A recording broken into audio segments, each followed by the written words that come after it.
Bienvenidos al nuevo Evangelista Podcast de las Iglesias Bautistas de Puerto Rico, Islas Vírgenes. Esta que le habla es la reverenda Angélica Acevedo de la Primera Iglesia Bautista de Guayama y junto a mí está... el pastor Héctor Soto de la Segunda Iglesia Bautista de Caguas, en el corazón de Puerto Rico, el nuevo país. Es que él no puede, él no cambia, pero yo vengo desde la ciudad deseable por Dios, Guayama, Puerto Rico, del sureste. ¿Pero estamos dónde? Pero no estamos ni en Cagua ni en Guayama. Estamos desde Bayamón. ¿Cómo es que le dicen a Bayamón? La de los vaqueros. La de los vaqueros, el chicharrón. Y aquí llueve todos los días también, algo así es. Sí. Así es Navidades que dicen, algo así. No lo voy a cantar. No, yo tampoco la voy a cantar, pero así es que los conocen. Estamos aquí, así que saludamos al pastor Ramón Martínez, que en algún momento lo veremos por ahí. Pero está el pastor asociado, que es el técnico. Nuestra estrella. Nuestra estrella, el presidente de pastor los hombres, pastor nuevo. Rubén, comprometido. Isaac. Rubén Isaac. Rubén está contento. Sí, está contando los días. Está contando los días. Pero más contento estás tú que llegaste recién. Yo llegué muy bien, gracias a Dios. Paseando, celebrando el 25 aniversario con mi amada esposa Heidi. Saludamos a Heidi. El trofeo. El trofeo. A Heidi. Mira, ¿no engordaste? Engordé, pero ya recuperé. Ya recuperé. Bueno, pero qué bueno porque tú también estás con nosotros. Hoy tenemos un invitado que vamos a estar trabajando 2 episodios, este jueves y el próximo jueves. Estamos trabajando 2 temas muy importantes y para nosotros es un gozo y es un privilegio que una vez más estemos en este espacio con el residente, porque él es residente de aquí. Él es nuestro teólogo. Él es nuestro teólogo, el teólogo de la ternura. Ya lo decidimos. Lo decidimos. Harold. Es bautista, casi. No, bautista. Bueno, es bautista, él es bautista. Pues claro. Sí. Pero no es teólogo bautista, es nuestro teólogo. Me gusta. Y su humildad. Sí. Su humildad es lo que ha hecho que nosotros nos capture, ¿verdad?, en medio de este tiempo. El doctor, profesor, escritor, pero más que eso, nuestro amigo, Harold Segura, desde Costa Rica. Es colombiano, pero vive en Costa Rica. Bienvenido. Aplauso. Bueno, muchísimas gracias. Qué introducción más generosa y amistosa. Como siempre los he sentido y como siempre disfruto a Puerto Rico, su gente, las iglesias, y una alegría poder estar con ustedes dos. Me gusta mucho conversar con ustedes y gracias por honrarme con esto de teólogo de Puerto Rico, entre tantos buenos que ha habido en Puerto Rico y que lo sigue habiendo. Es un honor y lo recibo con cariño. Muchas gracias y feliz de estar con ustedes para conversar de los temas que ustedes siempre traen aquí en el programa. Siempre interesantes, pertinentes. Y bueno, y para nosotros es un gozo poder encontrar estos espacios, porque le contamos rapidito, él está esta semana con la Iglesia Bautista de Palmer, que está también de aniversario, y ha estado en Carolina, hoy mismo jueves, estuvo en la mañana con la Iglesia Redentor, de igual manera que está de aniversario. Y quisimos aprovechar este espacio, no solamente sentarnos a escucharlo, sino para enriquecernos, seguir creciendo, sino que también pudiéramos tener un diálogo. Y estoy tan agradecida que nos haya permitido este espacio para grabar una vez más en el nuevo Evangelista Podcast. No, a ustedes muchas gracias. Y sí, vine para la iglesia de Palmer, con el pastor Calo, vine para la iglesia de Carolina, hoy aquí en Bayamón. Voy de fiesta en fiesta porque Palmer está cumpliendo 121, aquí Bayamón 61 y Carolina también está de aniversario. Iglesias con más de un siglo. Qué tanta gracia y bondad de Dios ha corrido en todo este tiempo en Puerto Rico. Amén.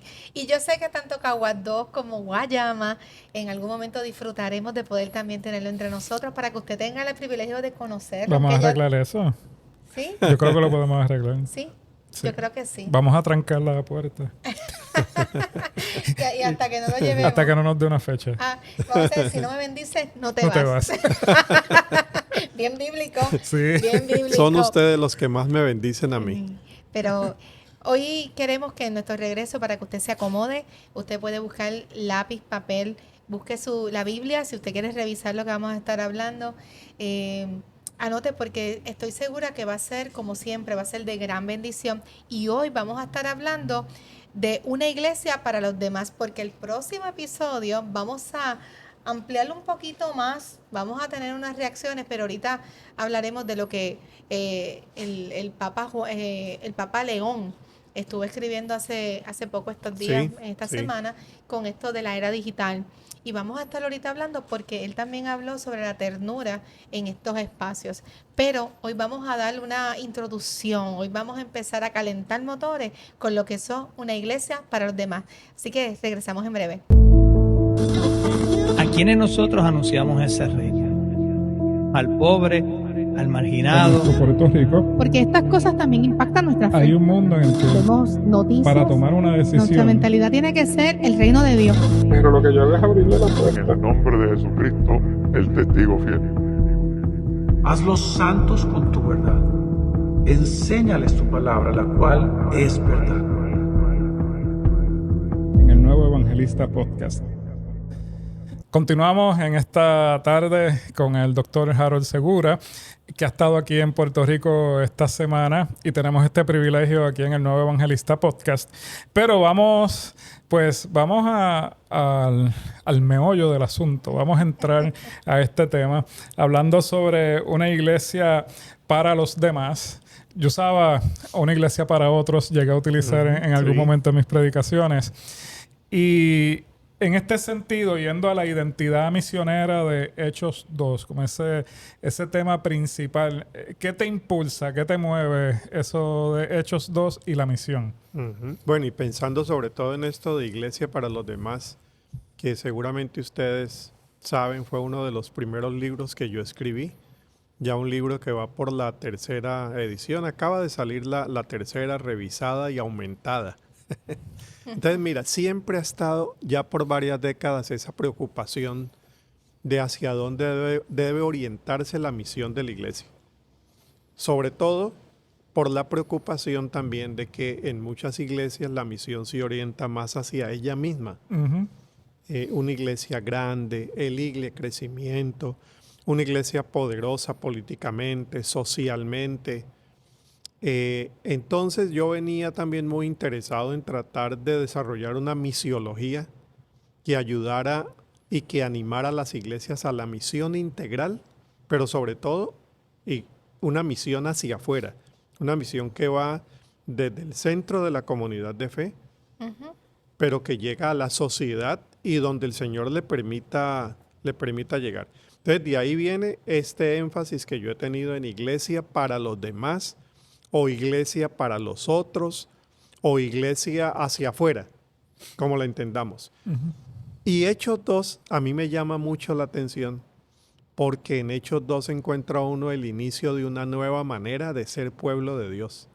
O sea, allí está el Pentecostés, Ujú. está la inauguración de la iglesia, digámoslo.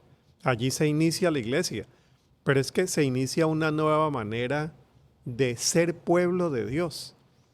Viene todo el Antiguo Testamento con unas leyes, unas tradiciones, un templo, las tres grandes instituciones de Israel, ley, templo y tierra, y con la idea de que quizá la misión de la iglesia tiene que centrarse también, siguiendo esa tradición, centrarse en ella misma.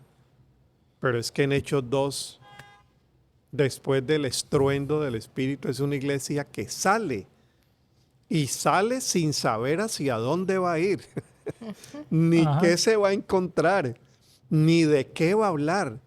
Tienen un mensaje, pero las preguntas que llegan con el mundo gentil, imagínense, con esa amplitud, son problemas que ellos ni siquiera se habían imaginado.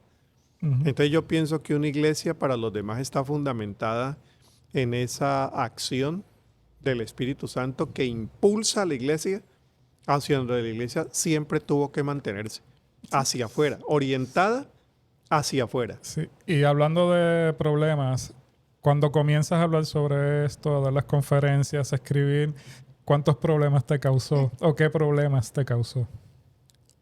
Causa más gratificaciones que problemas. Ujú. Claro, en algunas ocasiones se levanta alguien, hace una pregunta que yo la recibo bien, no me molesta, me gusta que la gente pregunte cosas que yo no esperaba.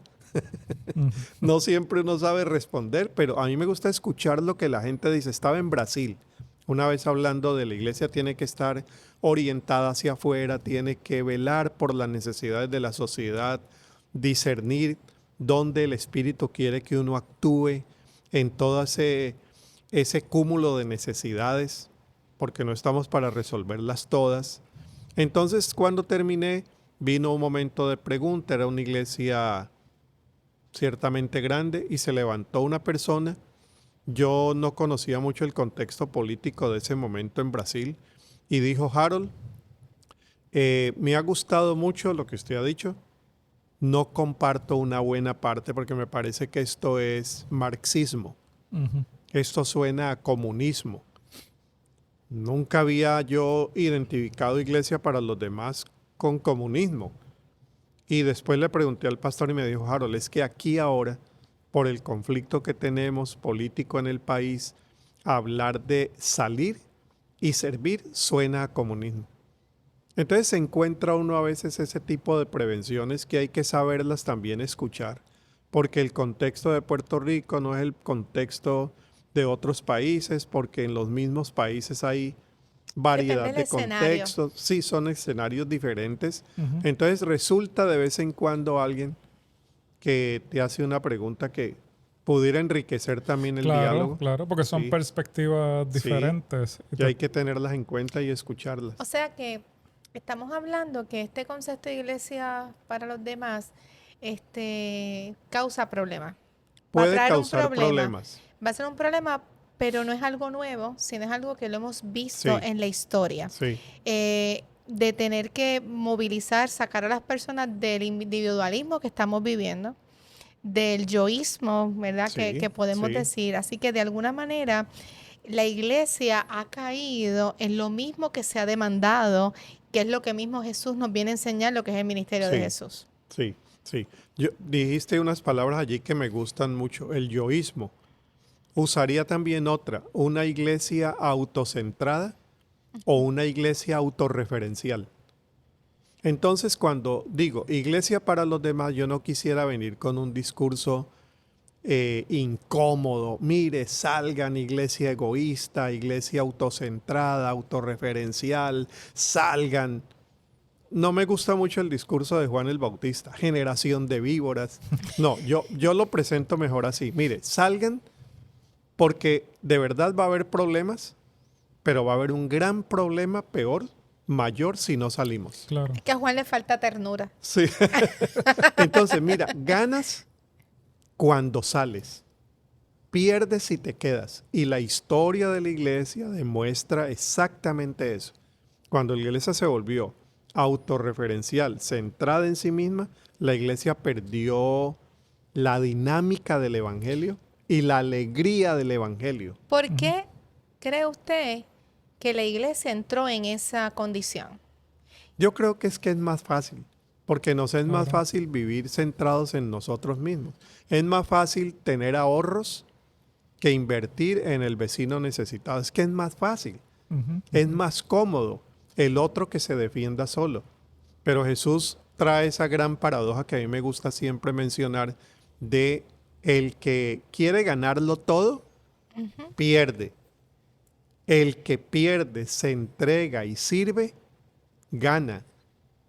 Mira, es una paradójica que funciona no solamente con la misión de la iglesia, es que funciona con la vida. Y si me dejan, les cuento una historia que trae Viktor Frankl, el padre de la logoterapia. Mira lo que él dice, me acabo de acordar ahora. Él dice, la vida tiene que estar dirigida hacia afuera. Él en la logoterapia habla que el sentido de vida se gana cuando uno sale. Entonces él pone el ejemplo del ojo. Dice, el ojo sirve cuando mira hacia afuera, pero un ojo que se mira a sí mismo, eso es un glaucoma. Entonces se obstruye, se daña. Cuando tienes un ojo que se mira al ojo, el ojo no mira. Entonces dice, ahí hay un problema, ahí necesita una operación. Entonces él dice, el ojo sale. El ojo es uno de los órganos que sirve saliendo. Dice, la vida es así. Y la vida adquiere sentido felicidad, más riqueza cuando uno se da, Se da así. cuando uno sirve. Y quienes hemos tenido hijos, esta generación que uno entiende no los quiere tener porque a veces es difícil tenerlos, ¿sí? Pero quienes hemos tenido hijos, hemos crecido con ellos, uno dice, mire, ¿cómo gané yo entregándome por el hijo cuando estaba enfermo? Cuando teníamos que dividir el ingreso para poder pagar la cuota de la matrícula. Y uno Ujú. dice, es grato poder darse Ujú, y ver ujú. cómo esa entrega se devuelve en felicidad para la vida, en vida Ujú. abundante. No, y después que uno los cría, les dio todo, pues entonces uno los tiene que dar hacia adelante para que ellos hagan su vida. Sí, exacto. Y no pretender quedarme con ellos hacia adentro. Claro, que ellos porque repitan ese ciclo del dar y el enriquecerse dando, saliendo. saliendo. Salir siempre es bendición. Ujú. Y que a veces en las iglesias tendemos a ser muy protectores también con Sí. los hermanos de la iglesia y hasta se ve mal que un hermano o hermana salga o se mueva a otra iglesia, pero es que Sí. hay momentos en que hay que dar esa oportunidad. Sí, lo que decía la pastora Angelidi, ¿por qué se queda uno siempre encerrado en lo de uno y no quiere que los demás salgan y la iglesia se queda aquí? Porque es más fácil. Es más fácil ver crecer la iglesia, tener una iglesia más poderosa, tener una iglesia más rica, tener una iglesia que no sale, pero si no sirve, no sirve. Exacto. Hay unos puntos que usted trae que dice Jesús y el reino. Jesús no vino a defender a Jesús. Me gustó mucho esa línea. El centro es el Padre y el reino. O sea, que no es Jesús en sí mismo. Y ahorita lo dijo ya, perder y ganar. Pero entonces, cuando afirma que Jesús no vino a defender a Jesús, ¿qué significa Sí, eso? mira que esa parte me gustó mucho. Ya hace años que la leí en John Sobrino, Ujú. un reconocido teólogo español que vive en El Salvador, es salvadoreño. Ya ha entrado en años, infortunadamente un poco enfermo. Lo leí en el seminario desde hace mucho tiempo, lo conocí personalmente una vez en El Salvador, 2 veces. Y siempre me quedé con eso de que el objetivo de Jesús no era predicar a Jesús. Entonces él dice, Jesús tenía una misión descentrada. Mira la palabra que él usa.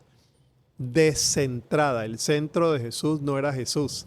Entonces uno le pregunta, ¿entonces qué era? Dice 2 referentes, reino de Dios y voluntad del Padre.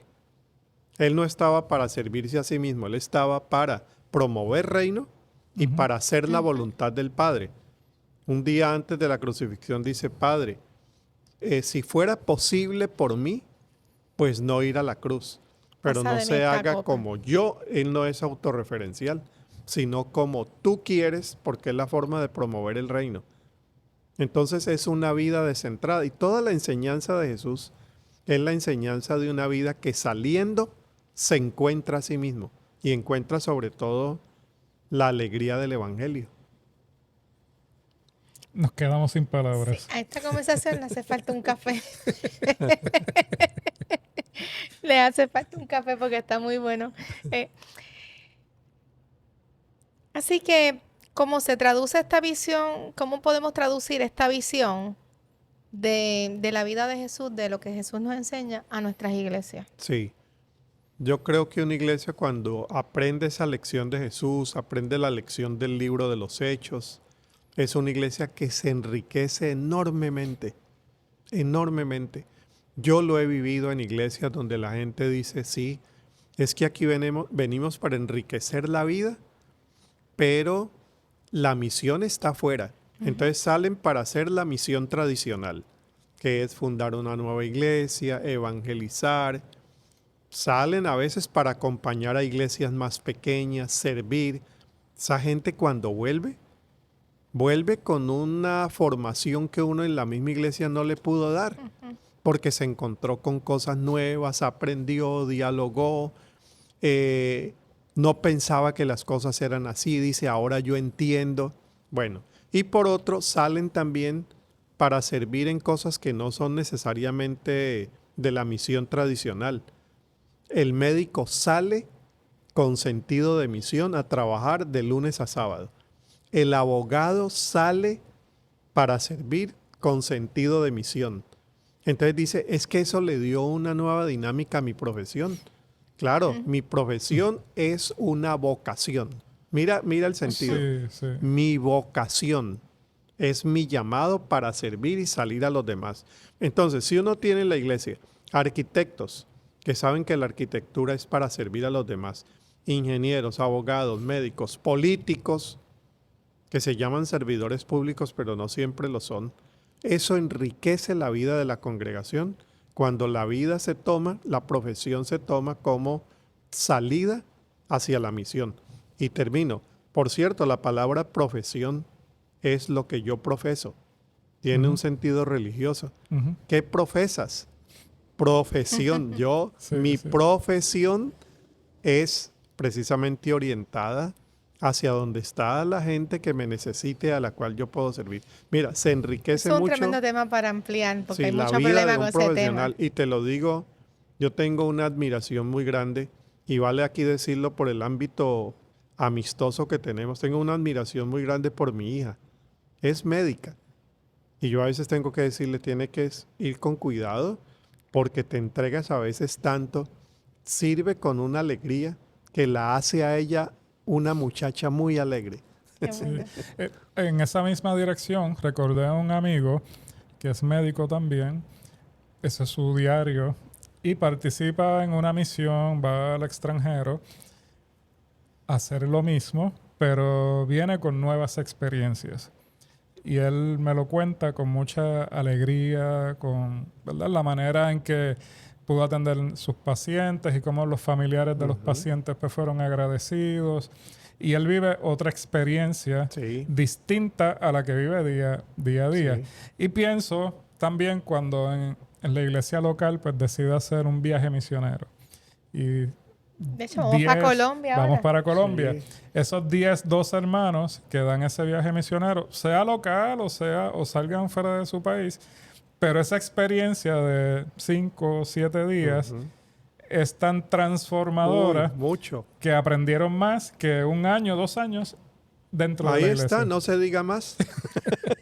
Mira, esa es una iglesia que un grupo de ella sale, cuando regresa, Vienen, ganó. Ganó. O sea, como dio, ganó. Ujú, El que se queda, pierde. sí. Entonces, insisto en que ahí uno encuentra es un principio de vida, no una tarea misionera. No, encuentra una clave de una vida más feliz y más plena, que fue el discurso de Jesús, la vida en plenitud. Hay unas cosas que usted estaba hablando cuando comparaba Hechos y hablábamos de Pentecostés, y también trajo a Joel en medio de la conversación sobre ello, y trajo unas imágenes muy peculiares donde comenzó a explicar un poco sobre centrípeta Sí. y centrífuga. Me gustaría rescatar esa imagen Bueno, para los que bueno. nos están viendo puedan Bueno, ir bueno. entendiendo mejor este concepto de esa Sí. iglesia hacia afuera. Bueno, Hacia los demás. yo decía hoy aquí en la iglesia de Bayamón, a quien vuelvo a saludar y agradecer por la invitación, que yo aprendí en clases de misión, de misionología, 2 términos que vienen de la física. No me los enseñó mi profesor de física en la secundaria, sino el profesor de misiones. Él decía, hay misión centrípeta. Hacia lo que está afuera es atraído por el centro. Ujú. Y hay misión centrífuga. Lo del centro va hacia afuera. Son 2 términos de la física. Entonces él decía, la misión centrípeta, una iglesia que quiere ser para ella misma. Eso era el templo. Eso era el templo. Y qué lástima, a veces llegó a ser Israel de misión centrípeta. Tienen que venir los que vienen a Jerusalén. Pero en el libro de los Hechos se cambia todo el modelo de pueblo de Dios. Es misión centrífuga de Jerusalén para el mundo. Ujú. Y cuando van hacia afuera se encuentran con Cornelio, se encuentran con Simón el Mago, se encuentran con toda esa cantidad de gente que va llegando a esa nueva modalidad de pueblo de Dios. Y ahí está la riqueza del libro de los Hechos que enseña esa misión trífuga. Vamos hacia afuera, porque el Espíritu Santo no nos detiene. El Espíritu Santo nos impulsa. Es el neuma, es el aire que te empuja, pero ¿hacia dónde te empuja? Hacia afuera. Ahí en esa dirección, los templos, las estructuras físicas, suponen ser una bendición para el pueblo, de encuentro, pero ¿hasta qué punto, o no sé, desde cuándo comenzaron a convertirse en ese lugar único para la vida cristiana? Sí, y ahí perdimos, ¿no? Yo creo en los templos. Como pastor he tenido proyectos pro templo, ofrendas pro templo, construcciones pro templo. Algunas de esas no me quiero ni acordar por todo el problema que trae esto. Y más en la época anterior donde uno pensaba que el pastor también era medio arquitecto, medio ingeniero y se metía uno donde no Lo tenía hemos que. vivido, sí. Bueno, yo creo en los templos. Por cierto, me gustan los templos bonitos. Tengo cierto gusto por lo estético. Me gusta la estética contemporánea. Hay unos templos donde uno entra y es como entrar en el túnel del tiempo, 50 años atrás, con colores que ya no se usan. En fin, entonces yo estoy a favor de los templos. Pero los templos como cuarteles. Alguna vez escuché esa idea, el templo es cuartel. Usemos una imagen bélica que no es la que más me gusta, pero ilustra el tema, ¿no? El templo es cuartel, pero el cuartel no se puede quedar en el cuartel. El ejército no se queda en el cuartel, tiene que salir. Entonces un templo que te acoja, porque es que salir agota, salir cansa, salir desgasta.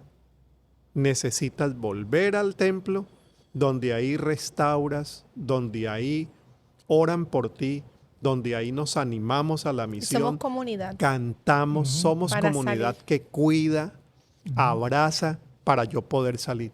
Bueno, la imagen del pastor Ramón aquí mismo durante el servicio que hace el llamado a sanidad, Sí, se convierte en un tipo hospital, sí. pero nadie que va al hospital una vez es sano se queda ahí.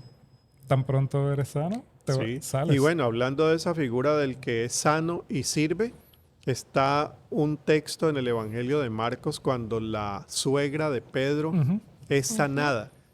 Entonces la sana de su fiebre, inmediatamente ella les servía. Exacto. Entonces, sí, yo creo que ahí está la figura de vengo aquí porque afuera es tan duro. Afuera hago la misión, pero yo necesito quien me sostenga. Es la comunidad de apoyo. Eso es bien interesante porque cuando tienes esos vientos recios, ¿verdad? Esos vientos contrarios que también estaba hablando, deberían ocasionar en nuestra vida un despertar y un cambio. Sí, Pero nos encontramos en unos tiempos que vivimos donde vemos una generación lejos.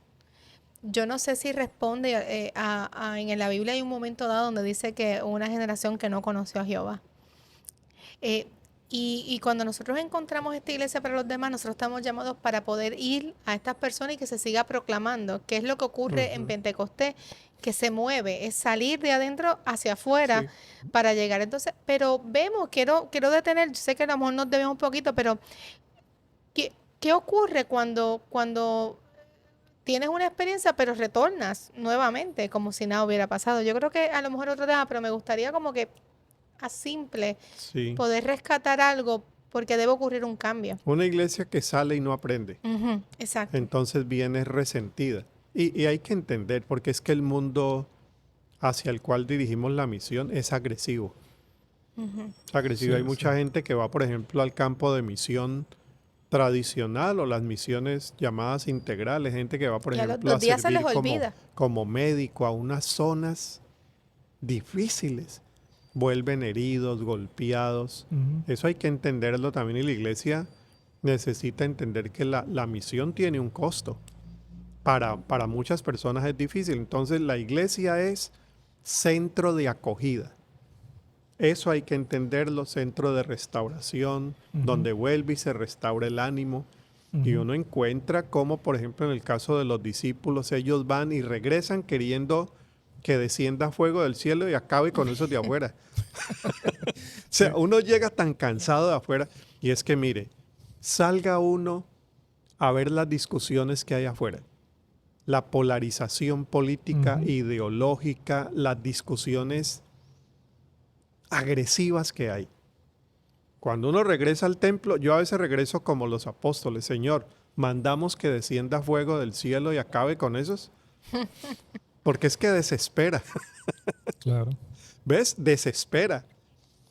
En el siglo VI, a partir del siglo IV, nacen los monasterios, siglo III.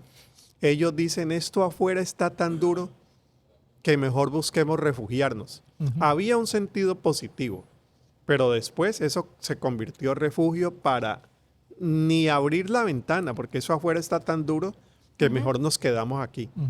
Y no, el monasterio de Benito de Nursia originalmente era para nos refugiamos porque afuera está tan duro que necesitamos acogernos para poder servir. Y el lema de él era ora et labora. Ora y labora. Yo en este tiempo he estado hablando de la iglesia, el reino de Dios se construye desde la presencia. Y yo creo que sí comenzamos en la intimidad con el Señor, pero ahí conocemos la voluntad del Padre para hacer el reino. Es afuera. Y debe llevarnos a la acción. Usted estuvo mencionando en medio de esa iglesia para los demás, estuvo trabajando, mencionando a Bonhoeffer, al Papa Francisco, pero también habló de 3 tipos de iglesias. ¿Cómo nosotros podemos seguir viendo este tipo de iglesia que está llamada, y hablaba de evangelismo explosivo, es que me llamó mucho la atención para que lo pueda ir engranando cuando estableció, que creo que es uno de los errores que muchas veces cometemos, que salimos con nuestros planes hacia afuera, pero es con lo que yo quiero y no con el escuchar. Entonces estuvo estableciendo esos tipos de iglesia y cómo nosotros invertimos lo que hemos hecho por lo que hay que hacer dentro de la verdadera misión de lo que es centralizar el reino de Dios. Sí, estábamos hablando de Hechos 2, que creo que es un capítulo que nuestros seguidoras pueden leer. Hechos 2, y léanse los 28 capítulos de Hechos, que eso es un manual de misión extraordinario. Es una iglesia peregrina, va en camino, le llaman los del camino más adelante. Es una iglesia hospitalaria, acoge a los extraños, a los diferentes. Hechos es iglesia intercultural, interreligiosa, intersocial. Generosa. Eso es extraordinario. Y una iglesia dialogante.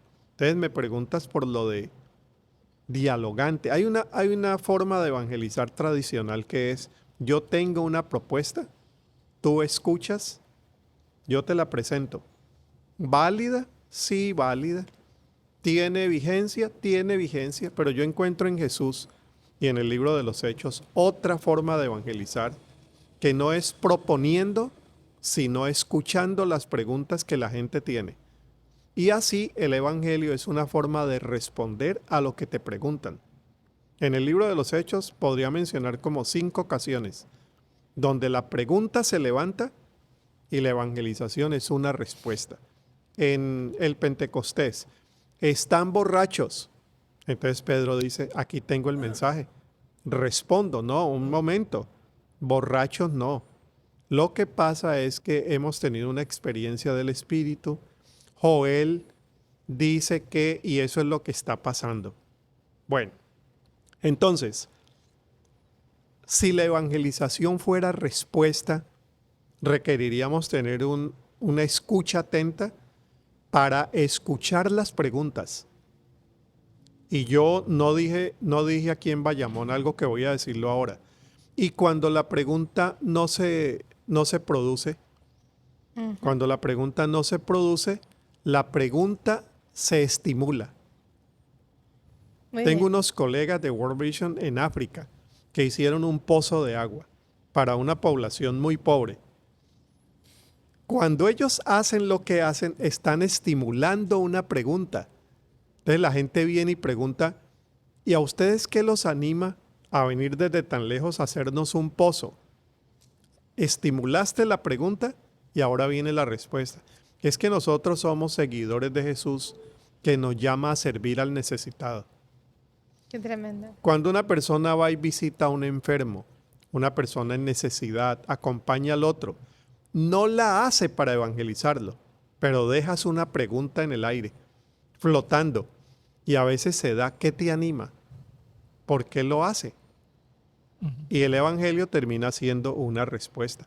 Pero léanse Hechos 28 y de pronto van a encontrar más de lo que yo hasta ahora he podido encontrar, seguro. Sí. Y tenemos que estar abiertos a esas preguntas y es a lo que no hemos estado dispuestos por muchos años. Y son preguntas incómodas. Mira, Y problemáticas. Jesús sale a Siria y Fenicia, sale al norte, eso sería más o menos el Líbano hoy, y se encuentra con quien no le había dicho lo que nadie antes le había dicho. La mujer sirofenicia. Ujú. Señor, tengo esta necesidad. Y el Señor le dice, mire, él viene del centro. Ujú. Misión centrípeta. Dice, a los hijos de Israel he sido enviado.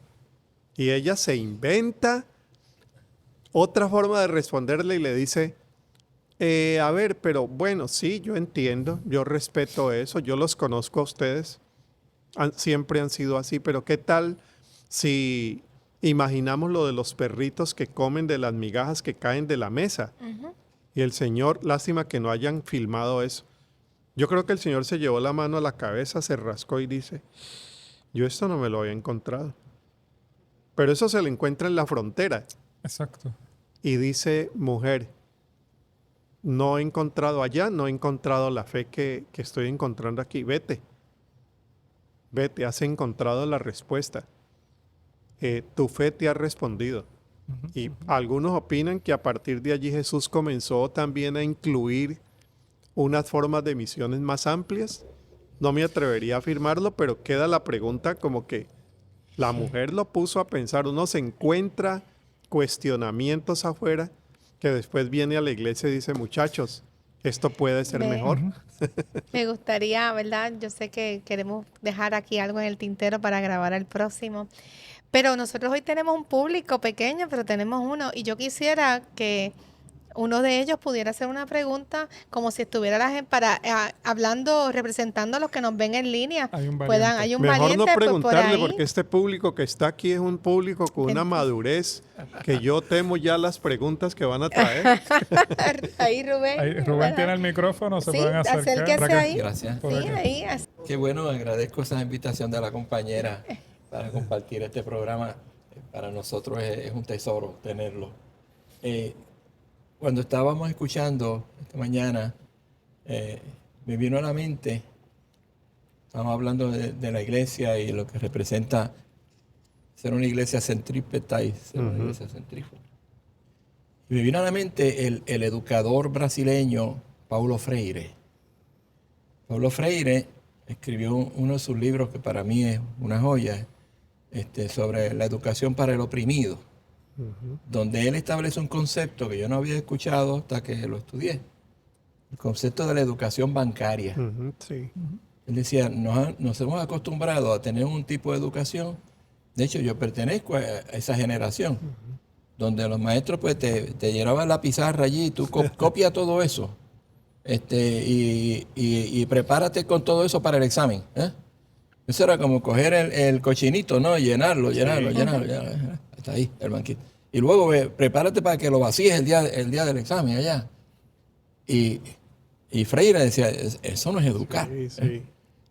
Para educar hay que compartir todos. Entonces, y él desarrolló una manera de alfabetización para adultos que nunca habían ido a una escuela en Brasil. Y fue una cosa fenomenal. Decía, todos tenemos que compartir. O sea, de aquí para allá tiene que haber una enseñanza para mí, para el compañero que está aquí. Pensaba yo desde la perspectiva cristiana, ¿acaso nosotros no hemos vivido un tipo de educación religiosa bancaria? Sí. Muchas generaciones que hemos pasado por esto antes y que quizás la iglesia debiera aprender de esa experiencia, sino en este educarnos en la vida cristiana. Como decía, tiene que haber... Llevo, pero tengo que recibir del que me está escuchando. Solamente quería hacer un comentario. No. Muchísimas gracias por la pregunta. Además, Gran muy bien aportación. planteada. Bueno, mira, no había hecho esa relación entre misionología y pedagogía. pero la hay. Paulo Freire escribe ese libro ya hace unas décadas atrás, Pedagogía del Oprimido, y decía eso que dice el pastor Ramón, la educación bancaria. Entonces ahí tendríamos otra figura para pensar también en misión y educación. Porque, ¿qué otra figura pudiéramos decir? Si no es el cochinito al que yo le pongo doctrina para que se me quede aquí, una educación y una pastoral bancaria, y un cochinito cerrado y asegurado como caja fuerte, de aquí no sale. Yo creo que la otra figura sería como la de un canal, una pedagogía de canales, donde yo pongo, otros ponen, el educado o el educando pone, pero eso fluye, eso sale, que es lo que hace el libro de los Hechos también. Ellos van enseñando, van aprendiendo, pero no están haciendo depósitos, sino que es un evangelio que fluye, Claro. y fluye hacia los demás para enriquecer al que también ha traído algo nuevo. Se habla mucho en la academia del intercambio epistemológico, o sea, el intercambio de conocimientos, que es lo que estás trayendo de la mujer sirofenicia. Sí. O sea, el mismo Jesús, en ese caso, en esa imagen, ya lo vemos en un intercambio de conocimiento. Estamos asumiendo que cuando él se encuentra con los discípulos, Sí. ahí entonces, mira, esta gente piensa de manera distinta, el intercambio tiene que ocurrir. Pero que Sí. nosotros en el siglo XXI tenemos que estar dispuestos a ese intercambio valiente, pero que también sea respetuoso. Porque el que no está presente, digamos, en la iglesia, sí tiene un conocimiento, sí, o sea, tiene un valor, tiene una dignidad, tiene Sí. algo que decir y que aportar. Claro. Bueno, y como para ir cerrando, porque yo ya vi que la pastora Angelit cerró el iPad. Mira, para ir cerrando, yo creo que esto de la pedagogía tiene mucho que ver con la misionología. Una pedagogía que construya conocimiento, lo que llama esto del constructivismo. Yo voy construyendo el conocimiento. ¿Con quién se construye el conocimiento de la misión? En diálogo con el mundo. Eso no se construye ni por una muy buena pedagogía encerrados en la iglesia. Es cuando sales que entiendes la misión. Y hubo un famosísimo congreso misionológico hace un tiempo que decía, la agenda de la misión la pone el mundo. ¿Por qué? Misión es responder a necesidades. ¿Y cómo voy yo a conocer necesidades si no construyo ese conocimiento misionero con el mundo? Entonces nos quedamos con una misión que era muy útil hace 30 años, pero que hoy no responde al mundo de hoy. Me gusta mucho esta conversación y quiero dejar esto en el tintero. Y es que dentro de la Iglesia para los Demás hay una escena en Juan y una escena en Lucas, en Hechos, que Lucas nos trae. Tenemos a los discípulos acongojados, ¿verdad? Sí. Con dolor, encerrados con miedo. Y allí hay una visitación donde son llenos del Espíritu. Vemos esa primera promesa cumplirse de me voy a preparar morada, pero voy a dejar con ustedes el Consolador. Y vemos ese cumplimiento.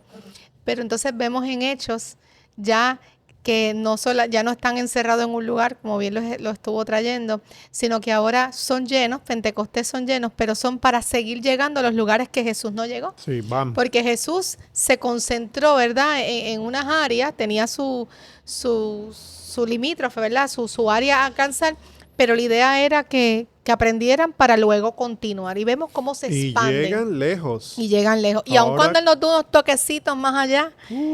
Van lejísimos. Ahora que el reverendo Héctor acaba de llegar de España, dicen que llegó hasta Tarragona. Vos Diego de España. En Tarragona hay una estatua que dice, aquí estuvo el apóstol Pablo.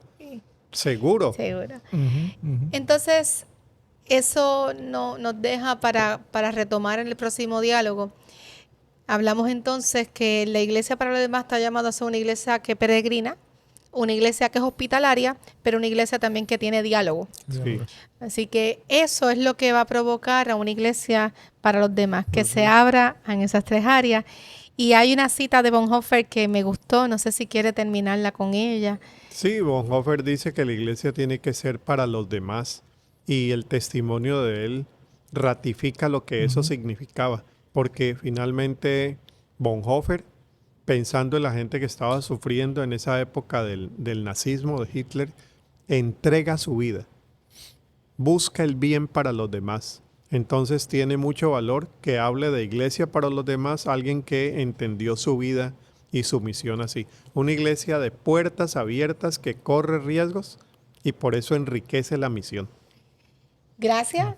Gracias por este espacio. Te esperamos el próximo episodio donde vamos a estar hablando sobre la iglesia para los demás en la era digital, pero vamos a reaccionar un poquito sobre un artículo que él escribe de la ternura humana en tiempos de inteligencia artificial, un pastor evangélico que lee la encíclica magnífica humanista del Papa León. Así que Dios le bendiga y Dios le guarde. La pastora Angélica Acevedo. Pastor Héctor Soto. Y amigo del pastor Héctor y de la pastora Angelique, Harold Segura. Bien, así que Rubén, despídenos por ahí. Nos vemos.